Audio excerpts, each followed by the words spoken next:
خدا را اپنے آپ کو بے چین نہ کرو، بے قرار نہ کرو، بے سکون نہ کرو، رب کی یاد میں آ جاؤ، درود و سلام میں آ جاؤ، نعت کے حسن میں آؤ، تلاوت کی دنیا میں آؤ، سجدوں کے نور میں آؤ، آؤ کبھی کھول کے دل مسجد کی صفائیاں کریں، آؤ آؤ نہ کبھی کوئی بوڑھا دادی نانی دادا ان کے پاس بیٹھ کے پیر دبا کے اللہ کو راضی کریں۔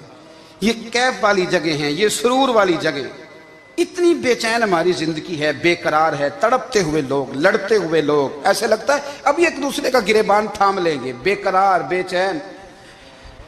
کسی کو انتظار کا کہا جانا کہ 10-20 منٹ کسی کا انتظار کرو، تو بعض لوگ مجھے ایسے لگتا ہے جیسے ان کا کلیجہ پھٹ جائے گا، ڈاکٹر کے انتظار میں بیٹھے ہیں تو بڑے پریشان ہیں۔ کسی کو ملنے گئے ہیں کو آدھا گھنٹہ بیٹھنا پڑ گیا تو بڑی دقت میں ہیں، اپنے آپ کو سکون دیں۔ آپ یقین کریں بڑا مزہ آتا ہے، کبھی کسی کا انتظار کرنا پڑے تو 2-4 تسبیح درود شریف پڑھی جاتی ہے، یعنی ذوق بن جاتا ہے کہ چلو اللہ نے موقع دیا ہے، کوئی سرکار کو یاد کر لیں، تنہائی مل گئی۔ ہمارا مزاج جس سختی کا شکار ہے، وہ سختی آہستہ آہستہ ہمیں زیادہ آزمائش میں ڈال گئی۔ تو میرے بھائی زندگی میں اطمینان حسن ہے، اور وہ سب سے زیادہ اللہ کی یاد میں ملتا ہے، وہ سب سے زیادہ رب کریم کے ذکر میں۔ سب سے زیادہ جو چاہتا ہے نا دل ٹھنڈا رہے، زبان میٹھی رہے، وہ مدینے والے محبوب پہ درود و سلام پڑھا کرے، وہ حضور پہ درود و سلام پڑھا کرے، زبان میٹھی رہے گی۔ میرا ذاتی تجربہ ہے کہ جو آدمی اپنے اخلاق سنوارنا چاہے وہ حضور پہ درود شریف پڑھے، جو اپنے اخلاق سنوارنا چاہے، طبیعت کو ٹھنڈا رکھنا چاہے، وہ درود شریف پڑھے، اس کا دل سکون میں آئے گا۔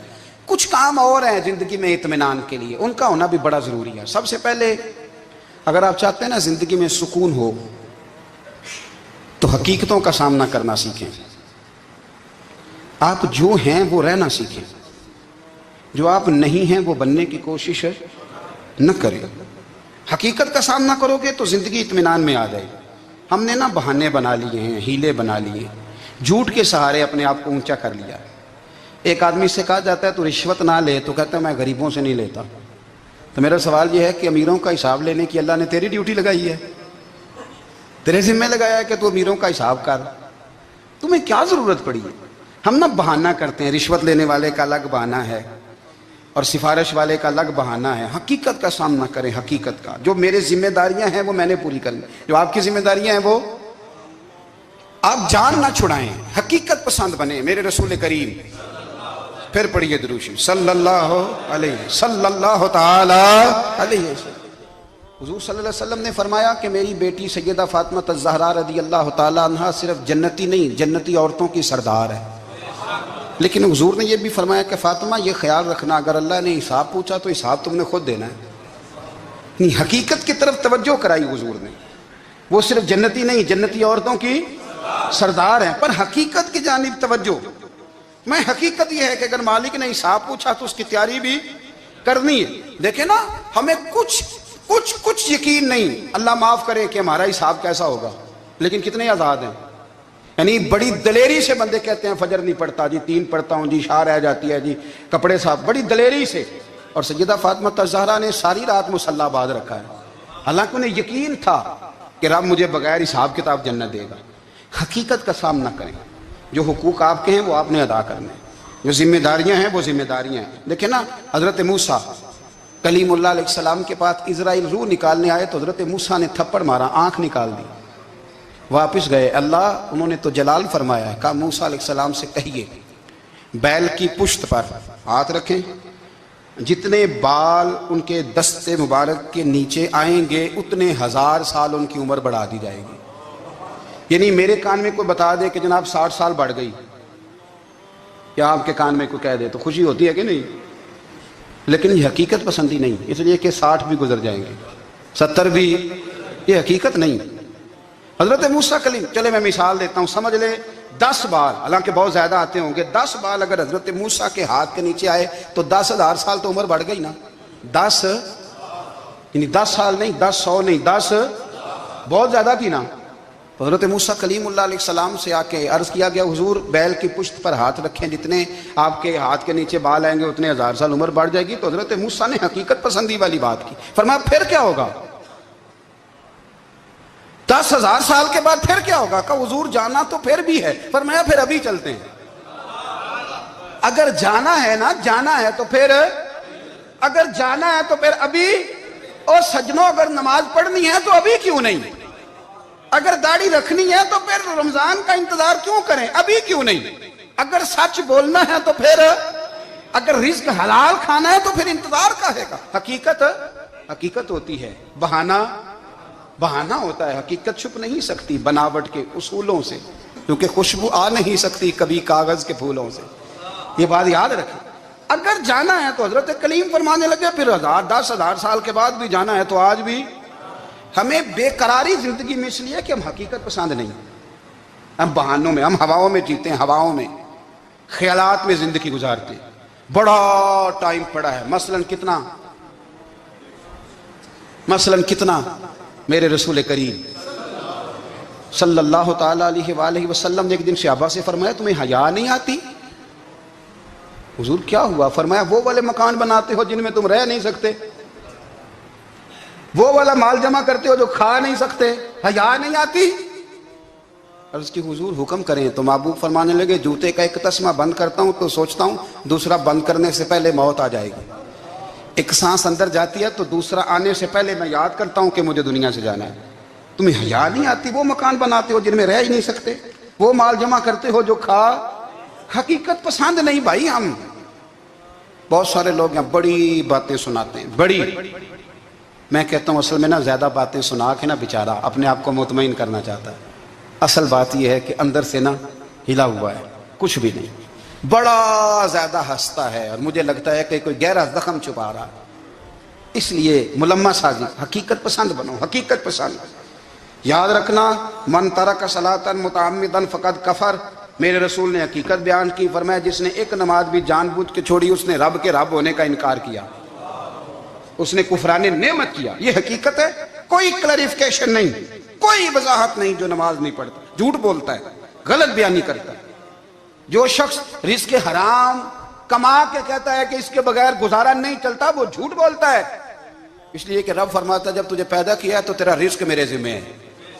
اللہ فرماتا ہے کہ لا یکلف اللہ نفسا الا وسعها، میں کسی پر وہ بوجھ نہیں ڈالتا جو اٹھا نہ سکے۔ نماز فرض کیا اس کا مطلب ہے ہم پڑھنے کے قابل ہیں، اس نے ہمارے ذمہ داریاں لگائی ہیں تو مطلب یہ ہے کہ ہم ذمہ داریاں ادا کرنے کے قابل ہیں، ورنہ وہ کہتا ہے میں وہ بوجھ ڈالتا ہی نہیں جو تجھ سے اٹھایا نہ جائے۔ اگر چاہتے ہو کہ زندگی میں اطمینان ملے تو خدا را حقیقت پسند والی زندگی گزارو۔ یہ فضاؤں میں زندہ رہنا، ہواؤں میں، اللہ بڑا معاف کرنے والا ہے، اللہ بڑا کریم ہے، معاف کر دے گا، تو بھئی یہ بات صحابہ کو بھی پتا تھی، یہ اہل بیت کو بھی خبر تھی، تو وہ تو ایک ایک بات کا لحاظ کرتے تھے۔ یہ غوث اعظم کو بھی پتا تھی، یہ ان کے والد کو بھی پتا تھی، جنہوں نے کسی کا ایک سیب کھا لیا تھا تو 12 سال اس کے گھر میں نوکری کرتے رہے، انہیں نہیں پتا تھا اللہ بڑا کریم ہے، معاف کر دے گا، ایک سیب ہی ہے نا۔ تو حقیقت پسندی آپ کو سکون دے گی، اور اگر آپ نے اپنے آپ کو غیر مطمئن کیا ہوا ہے، بات کچھ اور ہے، اور آپ نے اپنے آپ کو ڈال کسی اور طرف لیا ہے، تو پھر آپ کو سکون مل سکتا؟ سکون حقیقت پسندی میں، اصل میں سکون ہوتا ہے، اداکاری میں سکون نہیں ہوتا۔ تیسری بات سنیں، اگر آپ چاہتے ہیں زندگی میں مطمئن رہیں تو دنیا داروں سے امیدیں توڑ دیں، اللہ اور اس کے رسول سے امید وابستہ کریں، اولیاء اللہ سے امیدیں وابستہ کریں، صحابہ اور اہل بیت سے امیدیں، اللہ اور اللہ والوں سے امیدیں، دنیا داروں سے امیدیں۔ آپ کو پتہ ہے دنیا دار کی تباہی کب ہوتی ہے؟ جب انہیں خوشامدی مل جاتا ہے۔ چودھری کا بیڑا اس وقت غرق ہوتا ہے جب اسے چودھری کہنے والے زیادہ ہو جاتے ہیں۔ سیٹھ صاحب اور نواب صاحب بیچارے تباہ تب ہوتے ہیں بھولے پان میں، جب ان کے دائیں بائیں ریلا ہوتا ہے سیٹھ صاحب کہنے کا، لوگ انہیں کھانا چاہتے ہیں، پیار ان کا نہیں ہوتا، ان کی جیب کا ہوتا ہے، محبت ان سے نہیں ہوتی، ان کی کرسی سے ہوتی ہے، ضروریات کا پیار ہوتا ہے، تباہ کر دیا جاتا ہے۔ ہماری ساری توقعات دنیا داروں سے وابستہ ہو گئی ہیں، ناراض نہ ہونا۔ پیروں نے، مولویوں نے، درویشوں نے، انہوں نے بھی سیٹ رکھے ہوئے جلسوں کی صدارت کرانے کے لیے، یعنی مذہبی جلسہ ہے، اس میں بہت زبردست پڑھے لکھے صاحب تقوی عالم کا خطاب ہے، اور کی صدارت وہ بندہ کر رہا ہے جس نے عشاء کی نماز بھی نہیں پڑھی، وہ بندہ صدارت کر رہا ہے، کیوں؟ اس لیے کہ اس نے لاکھ روپیہ دیا محفل میں۔ خدا را دنیا داروں سے امیدیں چھوڑ دیں، ورنہ آپ کمزور پڑ جائیں گے، آپ کی امیدیں ٹوٹیں گی۔ کتنا کمزور ہے وہ شخص دو چار ہزار کے لیے کسی بندے کی چاپلوسی کرتا ہے، اس کے پیچھے بھاگتا ہے، خوش آمدیں کرتا ہے، تھوڑے سے نوٹوں کے لیے۔